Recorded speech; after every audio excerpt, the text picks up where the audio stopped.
Hello and welcome back to the channel. I am Imatade, and today, holy crap, they got this in really quick. The Feast of Hemlock Vale is on the TTS mod. So, we're going to... That, for Scarlet Keys, it took them like a month.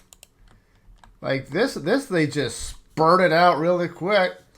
So, for the 4 people who are watching my Scarlet Keys campaign, that's going to take a little bit of a break until Scarlet Vale comes. And then, if I remember, I will go back to doing my redemption run of the Scarlet Keys.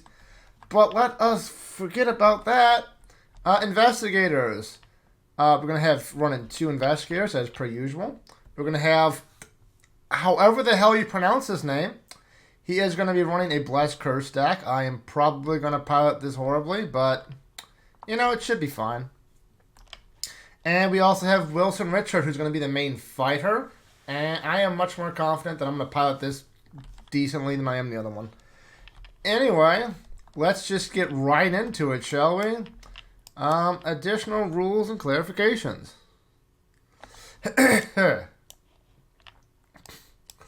Features a new gameplay concept, the Codex. Is it the Codex Astartes?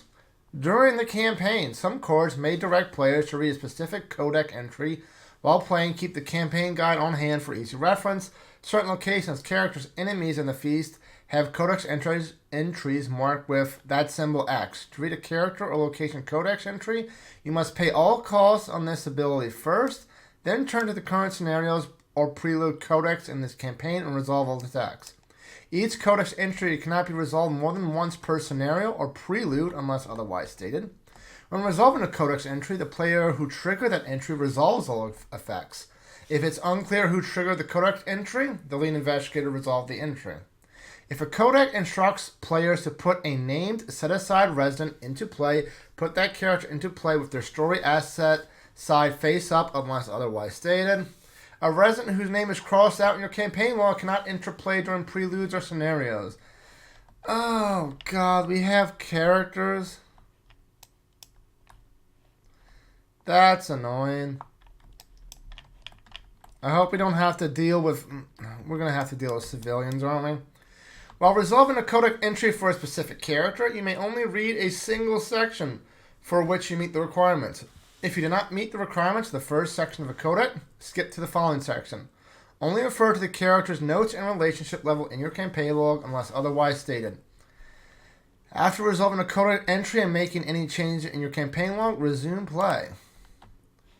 3 days, 3 nights. Oh, Lord, how much? Okay, this is it. The Feast of Hemlock Vale campaign gives players just 3 days in-game to play out its story. The campaign also contains playable preludes in which investigators may interact with the residents of Hemlock Vale, learn the secrets of Hemlock Island, and make preparations for the next scenario. Preludes are non-confrontational segments that are set up with locations and a scenario reference card act and agenda. The end of each prelude provides several choices on which scenarios to play next. Depending on the day and time, some scenarios may provide new story options or challenges. Players will not have time to play every scenario or befriend each resident on a single playthrough of this campaign. That sounds like a challenge. Come back in like 3 months and go to Reddit. They'll find a way. Players may earn experience when playing preludes and interludes. Record this experience under unspent experience, but do not spend it until instructed by the campaign guide. To keep track of the current daytime, you may refer to and update the daytime section of your campaign log. Oh my lord. Oh my lord, there's so much crap. I'm going to get so many rules wrong. At times, story text may instruct investigators to increase their relationship with a particular resident. If instructed to do so, check the campaign log and find the specified residence entry. When referring to a resident's relationship level, the number of checkboxes in their entry is their level. To increase a level, check the leftmost unchecked box. To decrease it, erase the rightmost. Unless otherwise stated, you should increase or decrease a resident's relationship by 1 at a time. If instructed to set a residence level to 0, erase all checked boxes. A residence whose name is crossed out in your campaign log cannot interplay during preludes or scenarios. Location adjacency. Most scenarios in this campaign are arranged in a set grid pattern. During these scenarios, each location is connected to each location adjacent to it, in addition to any connection icons. Adjacent locations share a side. Locations that only share a corner are not considered adjacent. When instructed to put a location into play, place it in an adjacent empty space above, below, to the left, or to the right. You cannot put a location into play where an existing location already is. Note that during preludes and scenarios that utilize the Vale encounter set, locations are only connected via their icons.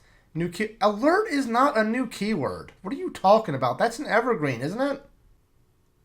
That's so weird. Day and night. This is definitely new. During setup, during this campaign, players may be instructed to put the time marker card into play. To do so, find the time marker card in the first day, the second day, or the final day encounter sets that corresponds to the current day and place it next to the agenda deck. This is the current day and time. Some cards have different effects depending on whether the scenario takes place during day or night. Text following day or night. Keyword is only active if the scenario or preload being played is during the day or night, respectively. Any other ability not preceded by these keywords is active regardless of the time period. Setup instructions may have specific instructions depending on the current day and time. Okay, elusive. Some enemies in this campaign have the elusive keyword. This sounds familiar. Elusive enemies represent enemies who want to avoid the investigators for their own survival or to accomplish their own goal.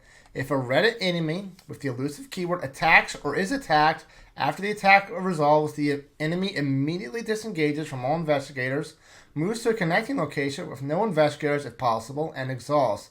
This effect occurs whether the enemy was engaged with the attacking investigator or not. Okay. And patrol. Some enemies in this campaign have the patrol keyword. During the enemy phase, in Framework Step 3.2, each ready unengaged enemy with the patrol keyword moves to a connecting location along the shortest path towards a designated location as described in parentheses next to the word patrol. If there are multiple locations that qualify as a designated location, the lead investigator may choose which location the enemy moves toward. That just means you can bounce him back and forth and just have him sit in one place. If enemy patrol will be compelled to move to a location via a path that is blocked, the enemy does not move. Okay. We are, of course, doing standard. We got to do, and we are doing prelude. Place. What the hell is this? Don't forget starting doom. Prelude. Welcome to Hemlock Vale. Thank you. We are doing standard.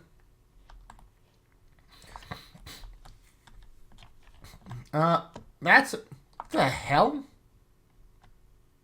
Why is that one so? Things bugged.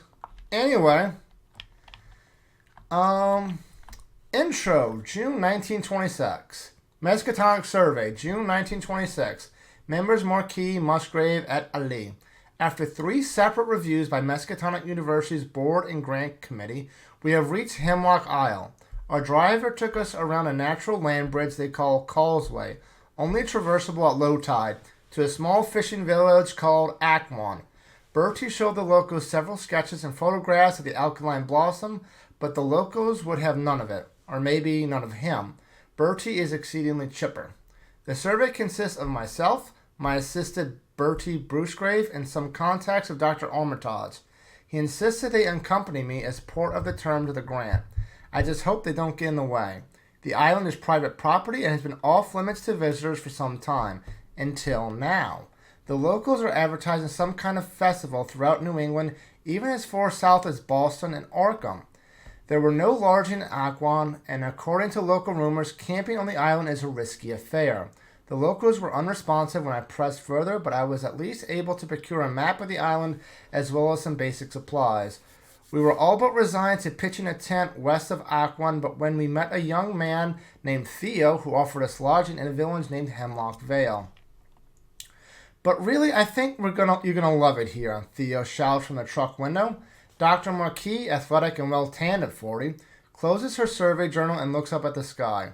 I don't know anyone who doesn't love Hemlock Isle, Theo continues, and I don't know why we haven't invited folks sooner. I assume you're here for the feast. Is this feast some sort of local tradition? Bertie says in a crisp British accent. The breeze stirs the round man's shock of thick hair as he leans forward eagerly. This is the first one ever. Everyone in the Vale's put up all the stops so everyone feels welcome. We're just so excited to have visitors. The young man laughs as your truck crests the hilltop. Hemlock Isle stretches away in every direction. To the south, glistening black lakes dot a tangled marsh all the way to the coast. Up north, white-cupped hills gather around jutting obsidian rocks resembling an exposed spine. Past a huddle of hills, the dense western forest grows up the rocky hillside, bisected by a wide river. And even further north, past the white hills, is a bleak, rocky coastline at the edge of the slaty Atlantic waters. The road takes you past lush farmland into a village nestled in the hills. Gaudy floral arrangements and brilliant ribbons hang from rooftops and fence posts. A prismatic rainbow shimmers in a cloudless sky, lending the sea an idyllic air.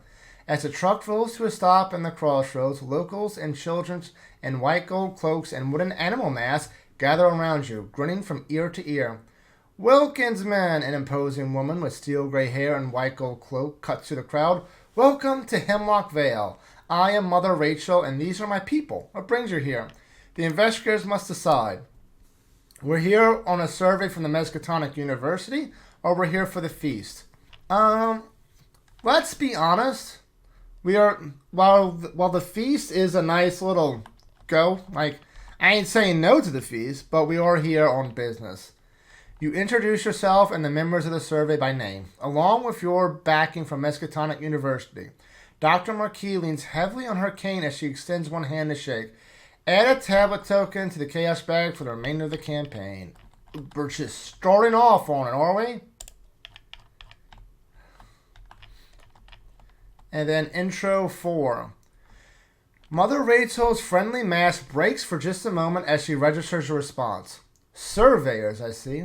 You're quite welcome here and well, but mind your place. We have rules. Do not harm anyone in the Vale, and we will not harm you. I get the feeling that's going to be a lie. Keep to the village at night and take care out in the wilderness. Nature is crueler here. Down the road, a small doe walks alongside a pair of children, almost as if to contradict the matron's words. Before he can ask her more, a gaggle of locals descend on the truck, eager for news from the mainland. After fielding multiple questions about sports, outcomes, and elections, Dr. Marquis suggests you split up to acquaint yourselves with the loco. Ask around about the island and meet back here in an hour.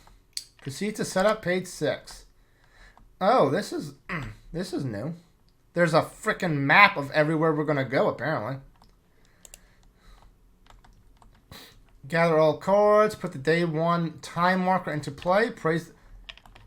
Praise the sun? Okay. Is there a day 1 time marker? Okay. There.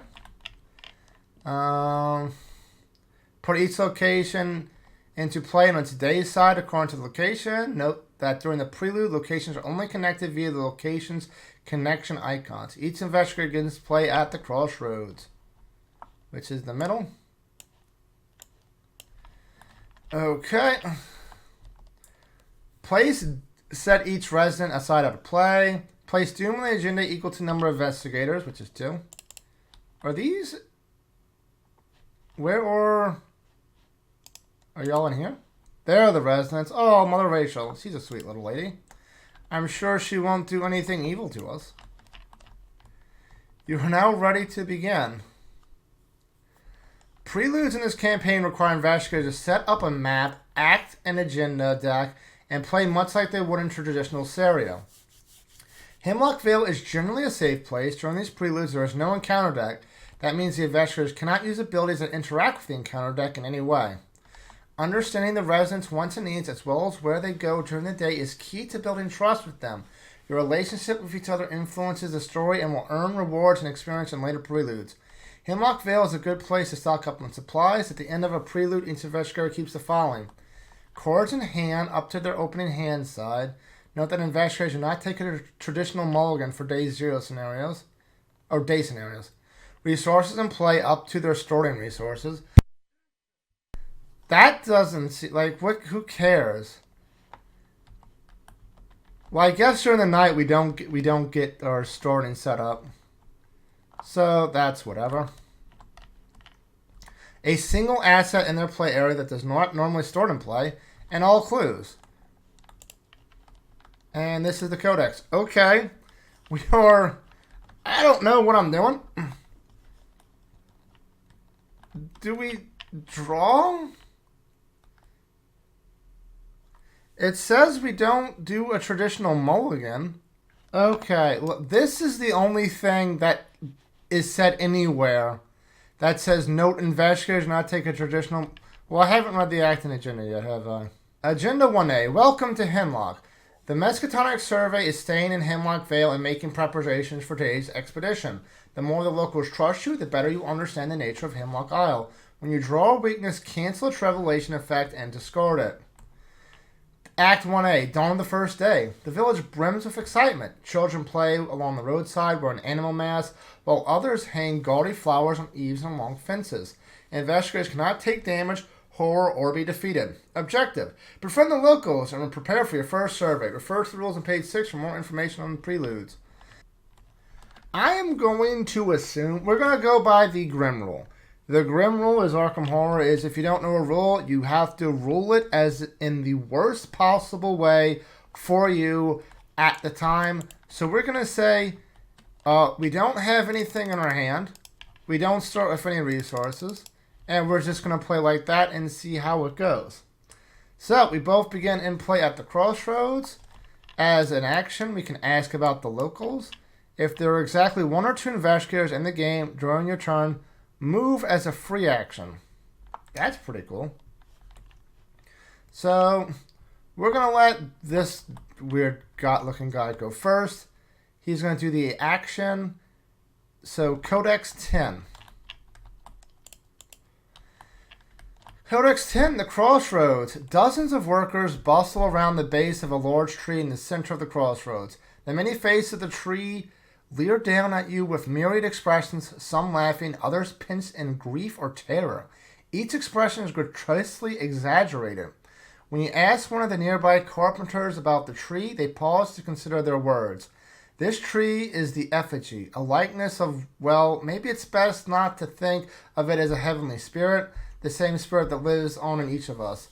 The foreman tells you they will have to work through the night in anticipation of the rain tomorrow. As you watch them work, one carpenter trips and falls. Theo runs over from his trucks and picks her up as she clutches her eyes and laughs hysterically. You may either draw 1 card or gain 1 resource. The hell do I want with this deck?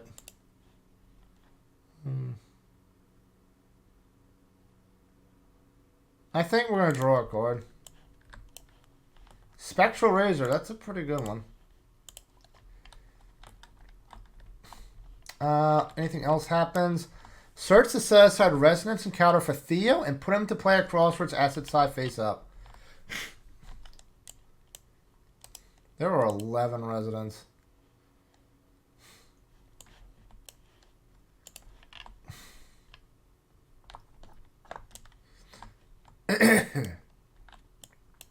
Okay. While you control Theo, you may take an additional action during your turn, which can only be used to move. Choose and discard X cards from your hand, where X is the current day number. Parlay 8. Force. After Theo is defeated, set him aside out of play, and your campaign log decrease Theo's. It doesn't say we control him, which means we can't control him. But we should be able to do his action.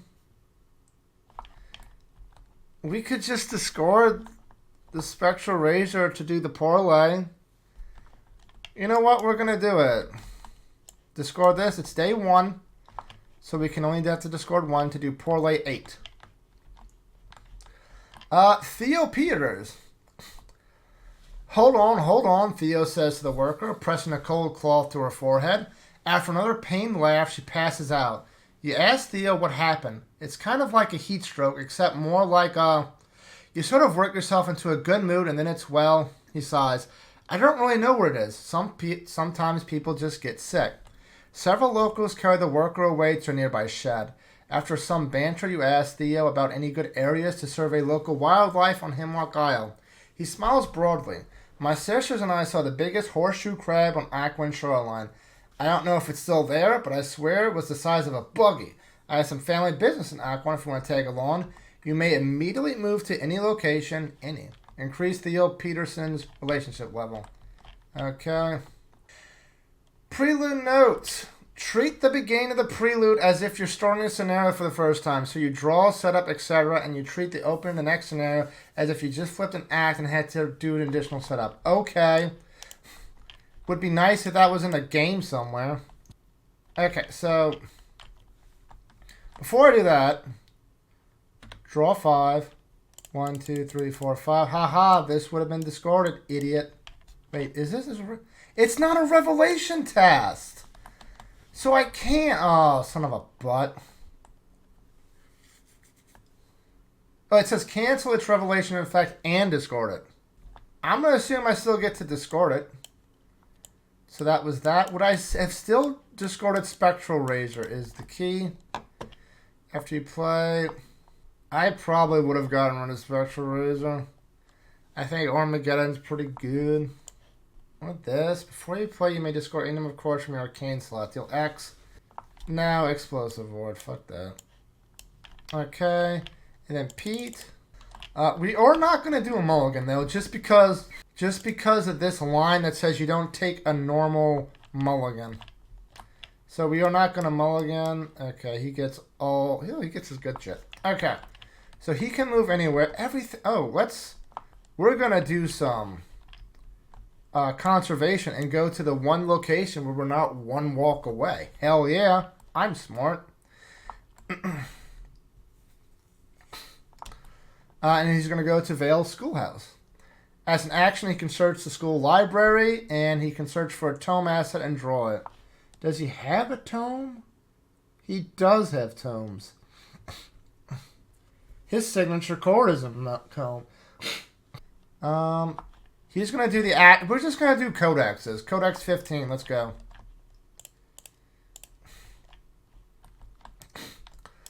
Vale Schoolhouse. The bell atop the schoolhouse rings 3 times as you approach, summoning children and animal mass. A young redhead girl in a rabbit mask trips and falls on her way in, and you help her up. The thin, severe teacher invites you inside and gestures at the 2 bookshelves against the back wall. The Vale's meager community library. A stately middle-aged man with thick, hickory-brown skin and a gray beard peruses the other shelf as you look at the library's offerings. A few battered issues of Tales from Nevermore, a survival handbook, and a handwritten scrap of old recipes. I watched Full Metal Alchemist. There's going to be shit with that. But where's Eddie? One of the children asks the teacher. She replies in a sing-song voice, Mother Rachel told me that Eddie has found her place and that we shouldn't worry about her. Now, what do we say? Mother Rachel knows best, the class says in unison. You may either draw 1 card or gain 1 resource. We're going to gain a resource. This hand's looking pretty heavy. Although, we don't keep this... Although this card makes it seems like we keep everything. And this makes it seem like we don't do nothing.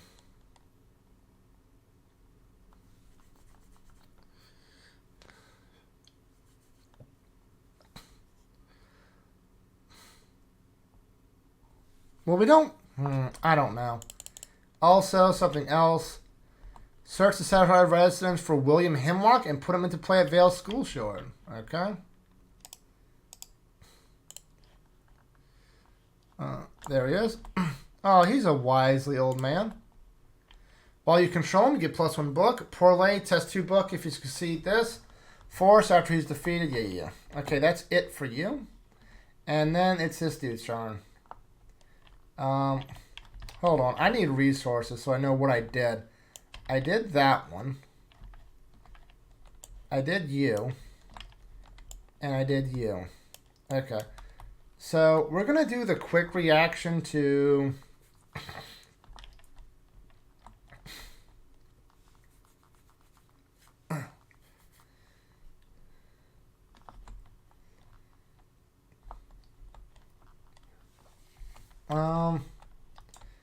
You're not very good at investigating.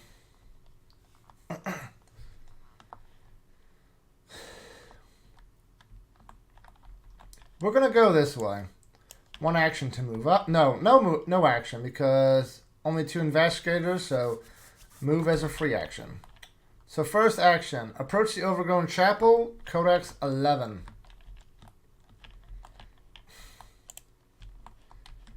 The small chapel atop the Vale's northern hill has a hushed, stately air. Small buds have been grafted in such a way as to suggest the planks themselves are blooming. While you admire the strange phenomenon, two women in white gold cloaks approach. You ask them more about the chapel and their faith, and they usher you inside.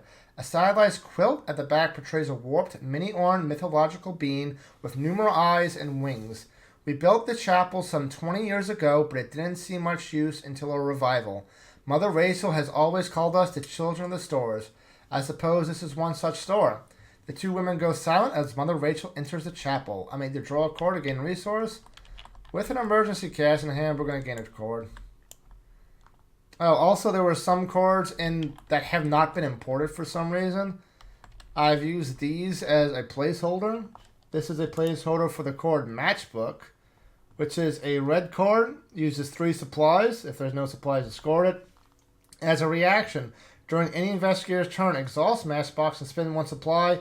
It gets -1 shroud until the end of the turn. Okay, and Mother Rachel. There we go. And we did this one. Mother Rachel, while you control her, an additional arcane slot. We're probably not going to do that. He has some arcane, but not a whole lot. Parlay test 2. If you succeed, 1.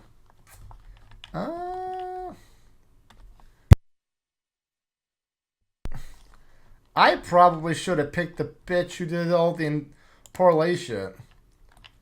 Look at this bitch. You get an additional action during your turn, which can only be used to parlay. She would have been really good anyway.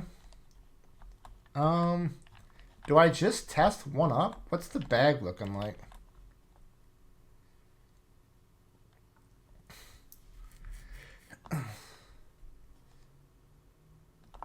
I think we can do it mine up 1. Yeah, we're going to do it 1 up. That is the wrong one. Tablet is -2. If you have fewer than 3 cards in your hand, treat this token as a 0 instead. So we fail. And fuck it, we're gonna do it again. The hell? Okay. Up 1. 0. We got it. Codex 1. Mother Rachel.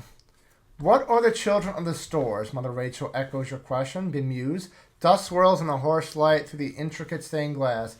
I suppose if I had to put it simply, we all are begotten by light, I often say. Like heavenly bodies, we each have a place in this life, a purpose. There are some whose place is to understand and others whose place is to watch. The older woman smiles faintly as a line of children file into the chapel to sit cross-legged near the altar. And now it is my place to begin story time. You may play a charm or spell from your hand, ignoring its call. God damn it. Do I have a charm or a spell? Is Matchbox? No.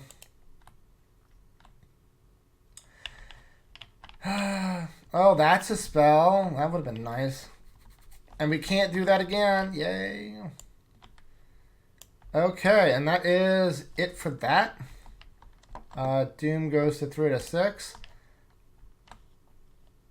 I guess we do upkeep. Not an Armageddon. A wolf mask. And now I draw a charm? Son of a butt. Anyway. We're gonna go. We are up 2 to this parlay test, so, I mean, that's fine. -2. Perfect. Codex 4. William Hemlock. Outside the Vale Schoolhouse, you greet a man who introduces himself as William Hemlock. I've heard we had visitors. I just didn't expect to meet them so soon. And yes, I am the last living heir to the Hemlock family, he blusters, although you didn't ask. Or perhaps not the very last, if that gatecrasher River has their way, he snarls. You note the worn copy of Walden under his arms and ask about any local points of interest. I know it's rather unconventional, but my family's old house has a peculiar infestation. He seems to chew on his own words. If you could exterminate whatever it is, rather than study it, I think we'd all be in your debt.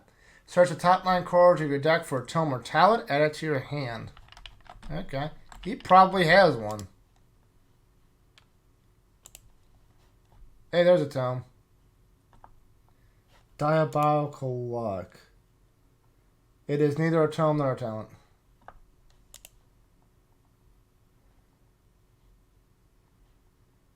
Okay, so it's either Scroll of Secrets, or Occult Lexicon.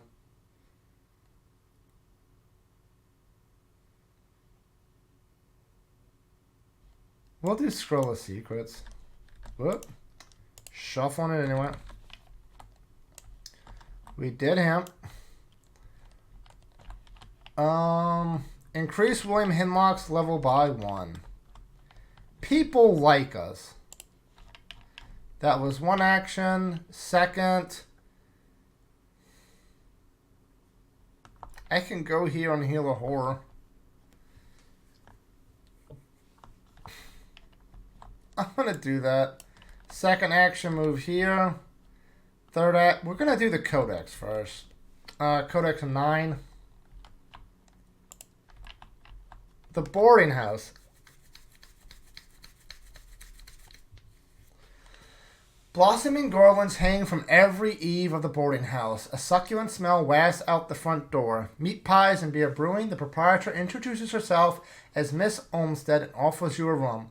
I keep an eye on happenings around town. If you want to know what folks are up to in the Vale, I'm happy to help. When you ask about the beer, she waves one hand dismissively. Don't bother reporting me the prohibitionist. We keep our own rules in Hemlock Vale. She tells you, then gives you a sidelong look to the porch. That is, unless someone gets their way. You look in on the porch to see a gorgeous figure with skin the color of umber. They wear a trendy dress with the white gold veil cloak pattern. They wear a trendy dress with a white gold veil cloak tossed casually over their shoulders as they embroider a floral pattern on a round frame. Bertie sheepishly questions them, holding up a few photographs and sketches of the sample that drew you here. You may either draw a card to gain a resource. We're good on cards, I think. We're getting a resource. We're probably going to play Armageddon next turn just to have that in play for the next scenario. Search the Southside residence for River Hawthorne.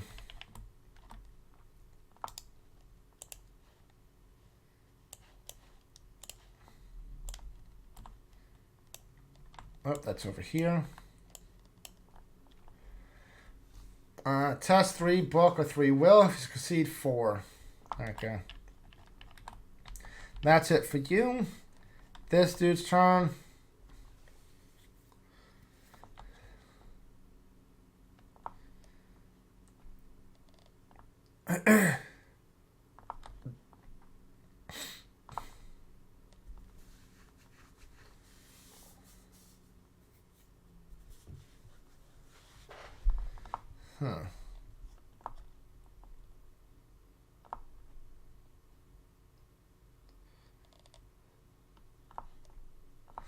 Okay, his turn. He did everything here. He's going to do 1 to go to this Attonwood house. 2, he's going to do Codex 13.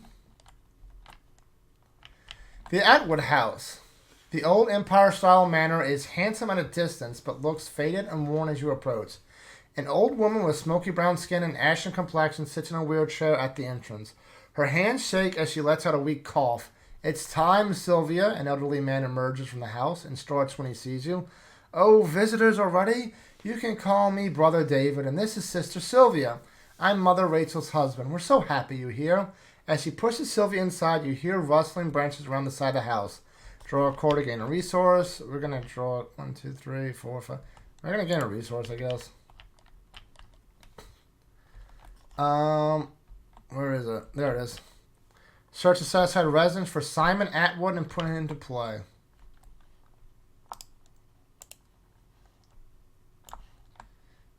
He looks like trouble. Test 2 to do that.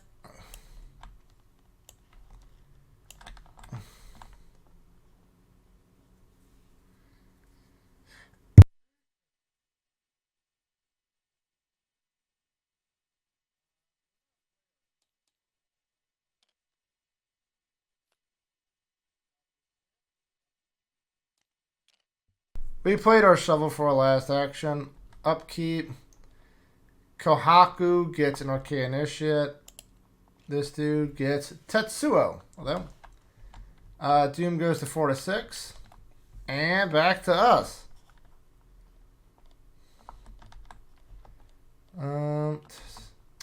He is 1 up to that test.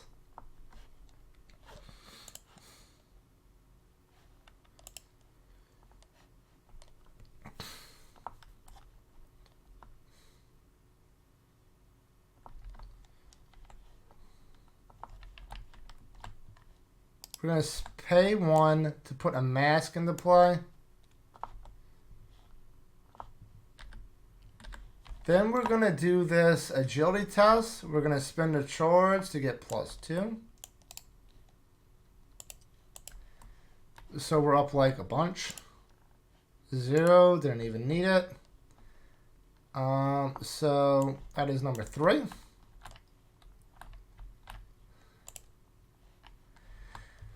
Simon Atterwood's fire in the hole, shouts a voice, followed by a shower of sparks and firecrackers. A white dog barrels through the smoke towards you, and you are assailed with friendly licks. A chubby, freckled young man and a shock of bright red hair follows. Ah, marbles, I thought you were Theo. Lay off, Digby, he tells the dog, then drops to one knee to gather debris. Sorry about that. I'm Simon. My ma's always busy cooking for Auntie Rachel. He scratches a red, raised swirl of Horton skin on his neck. Auntie Rachel said we'd get 5 lashes for litter in the Vale. You ask him about any points of interest in the island. You're not allowed to go to the mines up in Pearl Ridge. I claim them for my secret society, the young man says. Search a Type 9 chord for a tactic or trick and add it to your hand. He probably has one of those. Cleaning kit is an item tool. There's a tactic.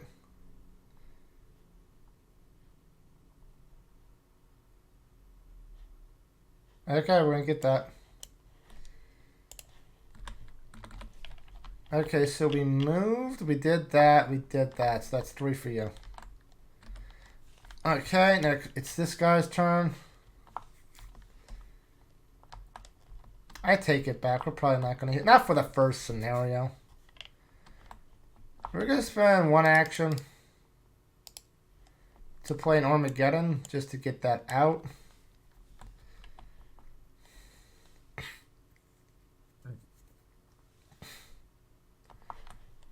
Okay, second action, we are going to do the parlay test. We are up 1. And we're just going to be up 1. A +2, add 1 curse and 1 to the token. That is not a, that is a have to. So that is Codex 5. River Haythorn. I'm friends with the great profile. You may know him as John Barrymore. We meet at a piazza in Rome under utter serendipity. River bubbles as they chat with Bertie. Although my last name is Haythorn, I'll have you know I'm a Hemlock through and through. The last heir to the Hemlock fortune, that is, if sweet William actually listens, they say sourly. Bertie fields several more questions about current goings on in New York's high society, of which he knows nothing, before asking River about points of interest. I hear North Point Mines has some fascinating crystals, they had, sir. Gain 3 resources. Increase River Haythorn's relationship level. Okay.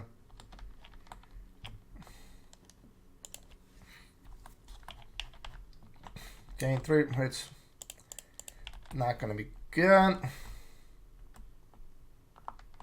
1, 2. Third action, I'm going to move up. And then do the quick react to go to the general store or the commons. We're going to go to the commons. That is that.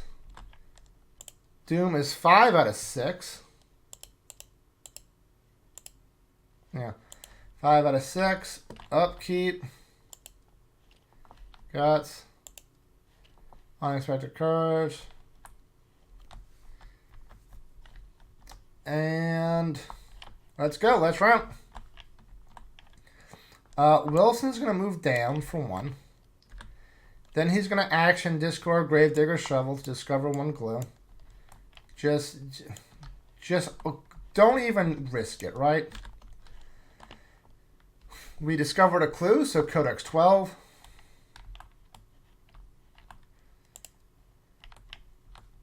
Dr. Marquis leans precariously on her cane as she takes samples of various wildflowers around the mill.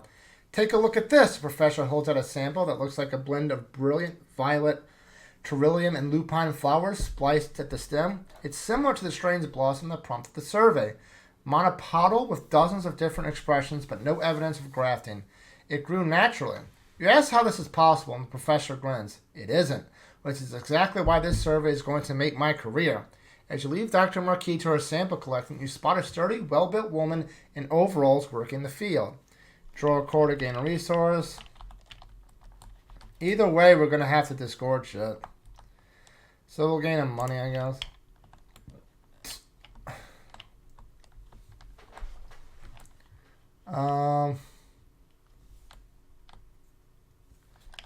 Where am I?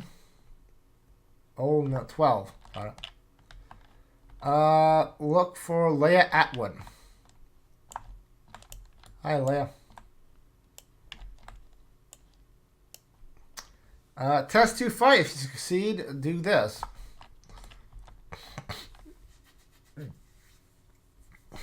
Up 1. Okay, we'll be up 3 by command our last wolf mask action. Got it. So that is Codex 2. Leia Atwood. The red-cheeked older woman introduces herself as Leia Atwood, Mother Rachel's sister. I'm in charge of everything folks around here put in their bellies, and yes, that means I'm in charge of the feast. My sister has been very particular about everything she wants prepared in advance. You ask her about any points of interest to survey in Hemlock Isle, and she wipes her brow with a gloved hand. You barely need to leave the veil before you see something odd. She puts one hand on her hip. I'm planning to go up the Pearl Ridge today. Something up there turned the trees to glass. I'm not sure if that's what you're looking for, but it's definitely unique. You may play a tool core from your hand, ignoring its calls.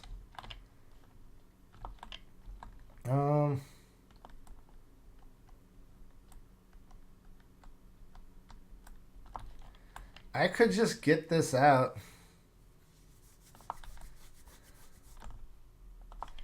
I'm going to assume we get things back.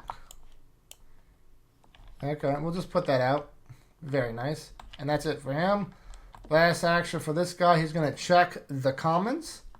Number 16.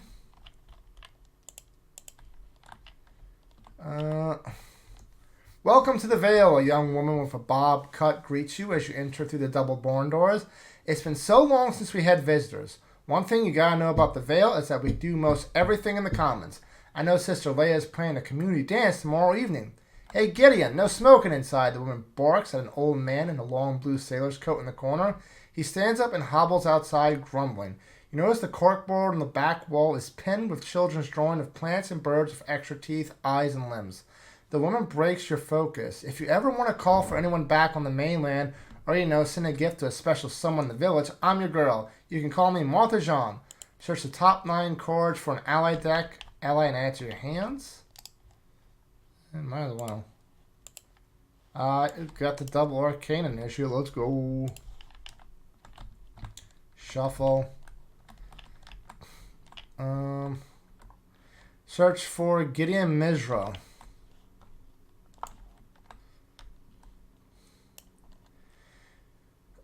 Double action to parlay.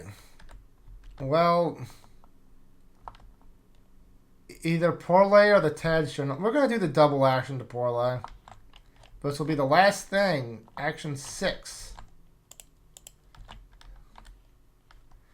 You're no good, Martha John, mumbles the old man. He regards you warily until you mention coming from Arkham. Might have been some 30 years back I sailed past a queer light beneath the Miskatonic River. The old sailor story quickly meanders into 5 others, less interesting tales, but you listen till the end. When you ask about the local points of interest, he replies, look out. You won't take 5 steps up the Vale before something bites you. Draw 3 cards.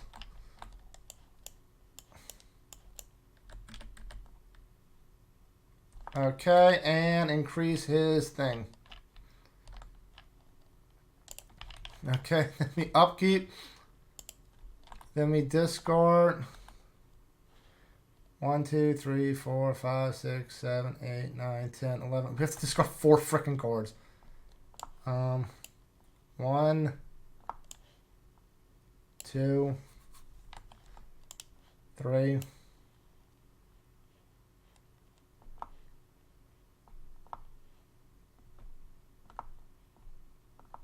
What does Diabolic Luck do again? When you reveal a curse token during a skill test, you may commit this to that skill test, and it gains 3 extra wild icons. That's pretty good.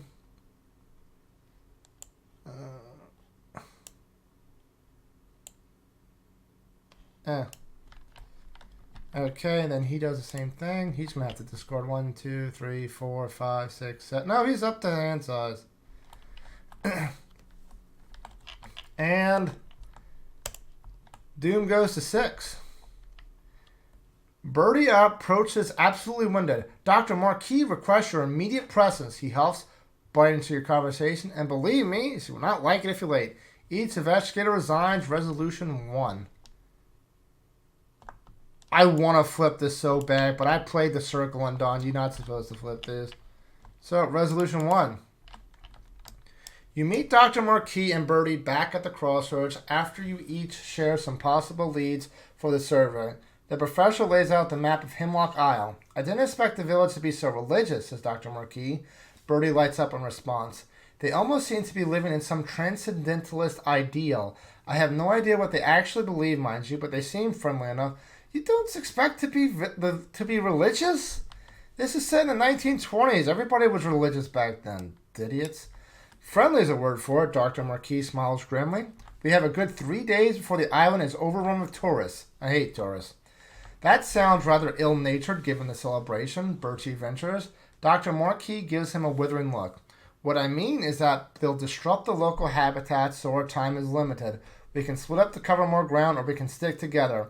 Theo has volunteered to drive us anywhere we need to go and even said we could take his truck at night, though we aren't to tell Mother Rachel. Given the stories of deadly wildlife I've hired Judith to accompany me to Eastwick Bog. Either of you are welcome to join. Just be back by sundown. I plan to take a walk to the western woods, Bertie says. Alone, if you don't mind. If Miss Olmsted's descriptions are to be believed, they shall be quite stunning. You consider your options. Make preparations for your first survey. Choose one asset in your play area to keep for the next scenario. It must be one that does not normally start in play. Discard each other asset attachment in your play area except for those that start in game play. So he's going to keep the Armageddon. He's going to keep...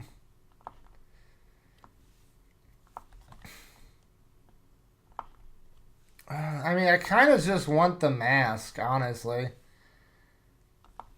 The +2 fight is probably going to be pretty decent. More so than this investigation, which we need to kill or evade shit. So yeah, okay, that gets discarded. Discard down to your opening hand size. Shuffle your discard pile into your deck. Good! We get everything back. Okay, so opening hand size is 5, so...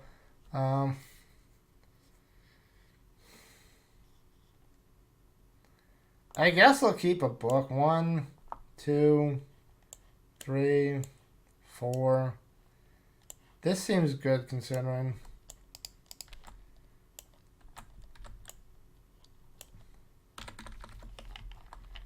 Okay, and for you...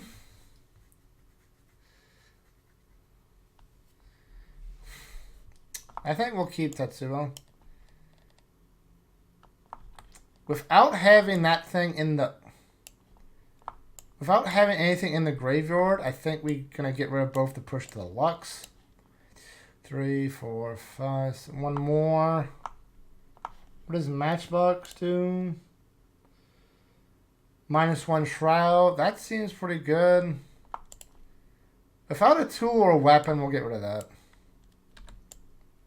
Is Matchbox a tool? Matchbox is a tool. Do I want to change my mind about that?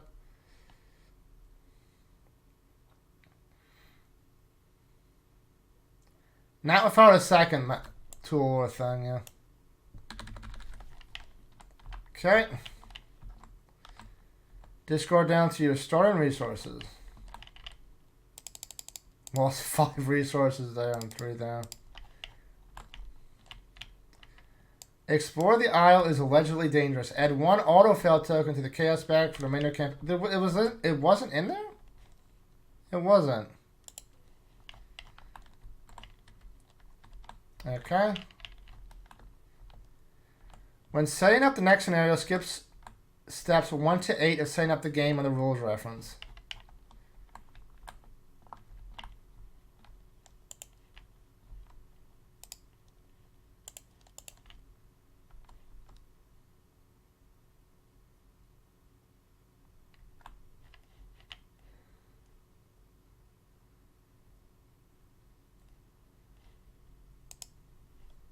What is steps 1 through 8 of setting up the game?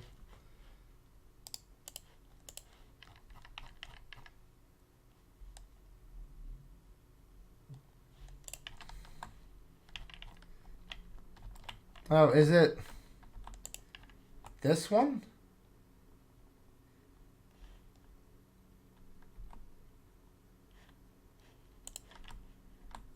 It's on page 27 of the rules reference. Okay.